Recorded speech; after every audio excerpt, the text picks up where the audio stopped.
It's a big political debate that is going on in the context of the national capital, and for that I'll have to use this fancy bit of technology right behind me and explain what really is this all about. What is happening as far as Delhi is concerned? Why is the Delhi Chief Minister up in arms? Well, for that you will have to understand what is the NCT bill. Let me quickly zoom in for you. So this bill was introduced by the centre in the Lok Sabha on Monday. Right? On Monday this bill was introduced. It's actually not a bill, it's an amendment to an existing bill by way of an ordinance. Let's now quickly move to slide number 2 right here. What is the NCT bill? It says bill is an amendment, as we told you, to the Government of National Capital of Territory Act 1991. So it's an amendment, as I just told you. This is an amendment. Let's move to point number 3. This bill seeks to give more powers to the Lieutenant Governor. Now this is where the problem comes in, because the Delhi Chief Minister feels that if you give more powers to the LG, what's the point of having an elected government in the national capital? I'll tell you what the explanation of the central government also is. They say that, we're just bringing in more clarity because there was a clarity issue. Aam Aadmi Party says that the bill is contrary to the Constitution Bench judgment. This matter went all the way to the Supreme Court, and now the Delhi government says that the bench itself had given very clear judgment in this context. So this goes against the Constitution Bench judgment in this particular case.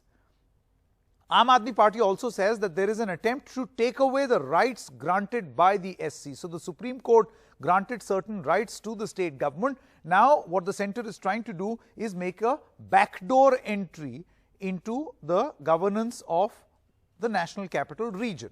Aam Aadmi Party also says that we strongly condemn BJP's unconstitutional and anti-democracy move.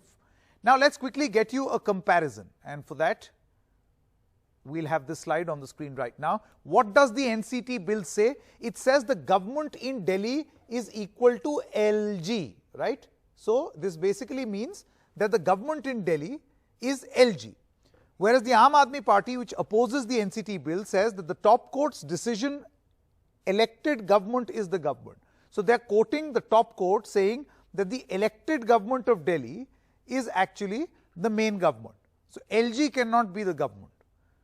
The bill says all files will be sent to the LG. Aam Aadmi Party says intention is to put on hold all the decisions of the Delhi government, right?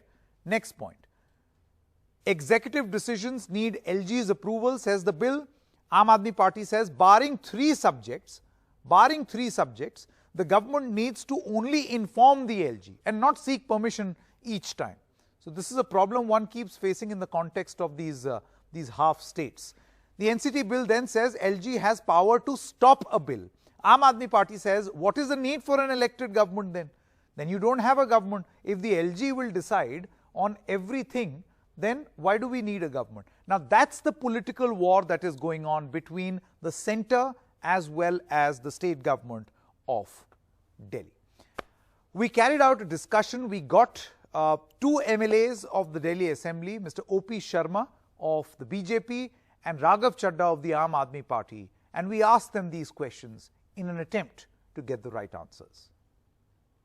Arvind Kejriwal को जो बोलना था, उन्होंने जो भाषण दिया अपना, उसमें से 6 मूल बातें हमने आज दर्शकों को दिखा दी। अब ओपी शर्मा जी आपके पास आते हैं, आप मुझे बताइए कि उनकी बात से आपको क्या आपत्ति है? वो तो बहुत जोर शोर से अपनी बात रख रहे हैं सामने। देखिए, केजरीवाल जी जो कह रहे हैं और जो वस्तु स्थिति है, उन दोनों में फर्क है। राज्यपाल और दिल्ली के मुख्यमंत्री के बीच सामर्थ्य और सीमा की लड़ाई आज से नहीं है। जब दिल्ली में पहली विधानसभा बनी, चौधरी ब्रह्मप्रकाश तत्कालीन सीएम और उस समय के प्रधानमंत्री से लेकर आज तक ये लड़ाई चली आ रही है। लेकिन 1956 में जब सीमित अधिकारों वाली विधानसभा बनी, तब से लेकर अब तक केजरीवाल जी से पहले जितनी भी सरकारें थी, केंद्र में और दिल्ली में अलग अलग, सरकार रहने के बाद भी छुटपुट अगर कोई बात मतभेद हुई तो वो सुलझा ली जाती थी, स्थिति यहां तक नहीं पहुंचती थी। लेकिन जब स्थिति बिगड़ी 18 में, जब कोर्ट और कोर्ट से सुप्रीम कोर्ट तक पहुंचे, तो सुप्रीम कोर्ट ने सीएम साहब की जो शक्तियां हैं उनका तो उन्होंने विवेचना की, लेकिन उन्होंने जो गवर्नर है उसके विषय के अंदर वो मौन रहे। तो उस फैसले में ये कहा गया कि केंद्र सरकार इस चीज का स्पष्टीकरण करे कि किसकी क्या पावर है, तो उसी के एक्सटेंशन में ये संशोधित बिल। शर्मा जी, फिर आरोप तो ये लगाया जाएगा ना कि आपने केंद्र ने उपराज्यपाल की जो भूमिका है उसको निर्धारित करने के चक्कर में अपना वर्चस्व कायम करने की कोशिश की। आरोप तो ये लग रहा है। सुनिए, दिल्ली केंद्र शासित प्रदेश है, दिल्ली में केंद्र की राजधानी है, केंद्र का वर्चस्व ही रहना ही चाहिए, ये एक सामान्य और सरल बात है। अब आप क्या ये चाहते हैं जहां केंद्र की सरकार है वहां स्टेट का वर्चस्व रहे? ये तो 56 से लेके आज तक किसी सरकार ने ना तो सोचा ना किया। अगर होना या करना था तो 56 से लेके अब तक अनेकों राघव चड्ढा से जान लेते हैं कि सन 56 से ऐसा 2015 में क्या बदल गया कि अब स्थिति जो पहले जिस तरीके से होती थी वैसे अब नहीं हो रही। समन्वय नहीं कर पा रहे ना, दिक्कत इनकी ये समन्वय नहीं कर पा रहे हैं। अब से पहले समन्वय होता रहा, शीला जी की सरकार थी, अटल जी की सरकार थी, दोनों अलग अलग सरकारें। मैं कर देता हूँ, एक सेकंड। हाँ, राघव चड्ढा, मैं कर देता हूँ समन्वय। देखिए संकेत जी, ऐसा है कि 15 साल शीला जी ने भी सरकार चलाई दिल्ली में, उससे पहले भाजपा के मुख्यमंत्री भी रहे, मदन लाल खुराना जी मुख्यमंत्री रहे, बड़े सफल मुख्यमंत्री रहे, बड़े पॉपुलर नेता रहे। हमारी सिर्फ इतनी दलील है कि मदन लाल खुराना जी, शीला दीक्षित जी, इन्होंने जब सरकारें चलाई, जो अधिकार क्षेत्र उनका था, जो विषय उनकी सरकार के अधीन आते थे, वो विषय अरविंद केजरीवाल जी की सरकार के अधीन भी आना चाहिए। यहाँ पे कोई दिल्ली को पूर्ण राज्य का दर्जा दिलाना और विषयों को छीनकर अपने ज्यूरिसडिक्शन में लाने की तो बात ही नहीं हो रही। वो एक अलग लड़ाई, उसे बाद में लड़ेंगे।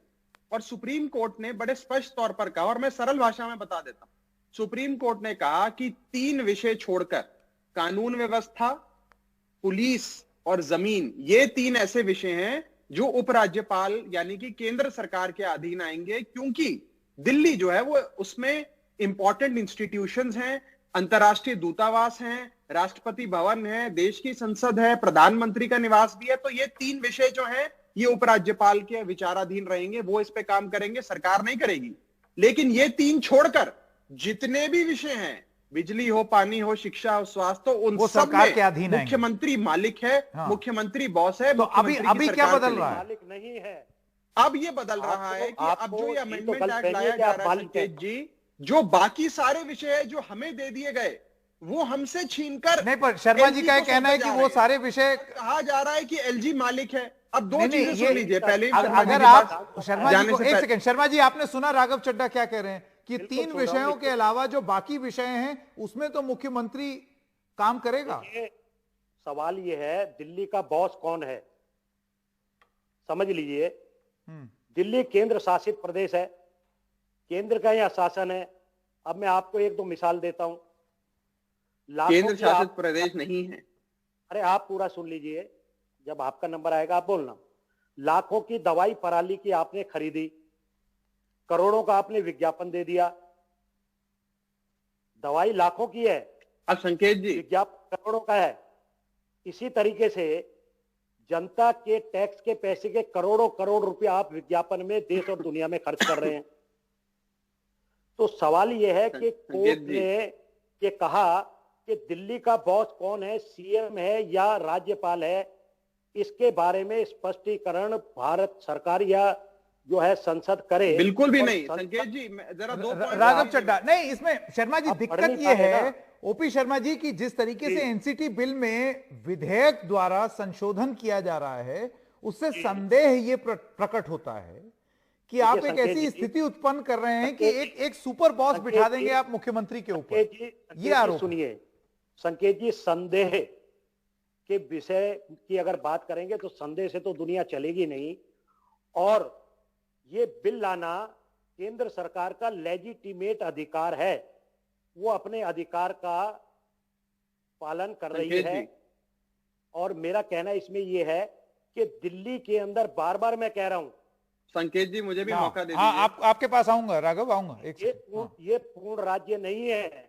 आप बार बार इसके पूर्ण राज्य की सरकारों के साथ जबकि अब इसकी तुलना करेंगे, नहीं, पूर्ण राज्य वाली बात ये तो अलग है, वो तो हर पार्टी के मैनिफेस्टो में होता है कि पूर्ण राज्य बनाया जाए और वो सारी बातें, हम उसकी बात कर ही नहीं रहे।